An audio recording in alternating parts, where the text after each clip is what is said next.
ജയന്തി മംഗളാ കാളി ഭദ്രകാളി കപാലിനി ദുർഗാ ക്ഷമാ ശിവാ ധാത്രി സ്വാഹാ സ്വധാ നമോസ്തുതേ.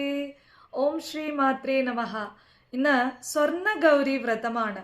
സ്വർണ്ണഗൗരി വ്രതം എന്ന് പറഞ്ഞാൽ കർണാടക, തമിഴ്നാട്, ആന്ധ്രാപ്രദേശ് പോലുള്ള സംസ്ഥാനങ്ങളിലുള്ള വിവാഹിതരായ സ്ത്രീകൾ തങ്ങളുടെ വിവാഹ ജീവിതം നല്ല രീതിയിൽ മുന്നോട്ട് പോവാനും ഇനി വിവാഹം കഴിയാത്ത കൗമാരപ്രായത്തിലുള്ള പെൺകുട്ടികൾ തങ്ങൾക്ക് അനുയോജ്യരായ നല്ല ഭർത്താവിനെ കിട്ടാനും വേണ്ടി പാർവതീ ദേവിയുടെ അനുഗ്രഹത്തിനായി എടുക്കുന്ന വ്രതമാണ് സ്വർണ്ണഗൗരി വ്രതം. ഭഗവതിയുടെ അനുഗ്രഹം ഉണ്ടെങ്കിൽ തങ്ങളുടെ കുടുംബത്തിൽ എപ്പോഴും ഐശ്വര്യവും സമൃദ്ധിയും സംരക്ഷണവും ഒക്കെ ഉണ്ടാവും. അമ്മ എപ്പോഴും നമ്മളെ സംരക്ഷിക്കുമെന്ന ഉറപ്പോട് കൂടിയിട്ടാണ് ദേവി ഉപാസനയ്ക്കായി ഇന്നത്തെ ദിവസം സ്ത്രീകൾ മാറ്റിവെക്കുന്നത്. ഈ ദിവസം ചെയ്യുന്ന ദാനങ്ങൾക്കും ഈ ദിവസം അനുഷ്ഠിക്കുന്ന വ്രതത്തിനുമൊക്കെ വളരെയധികം ഭാഗ്യം നമുക്ക് കൊണ്ടുതരാൻ സാധിക്കും.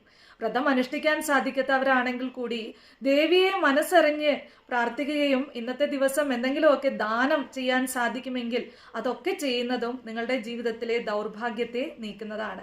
നമ്മൾ അറിഞ്ഞോ അറിയാതെയോ എത്രത്തോളം ആ ഭഗവതിയുടെ സ്മരണയിൽ ഇന്നത്തെ ദിവസം ഇരിക്കുന്നുവോ, എത്രത്തോളം ആ ഭഗവതിയുടെ മന്ത്രങ്ങൾ ഉരുവിടുന്നുവോ അത്രത്തോളം അനുഗ്രഹം നമ്മളെ തേടി വരുന്നതാണ്.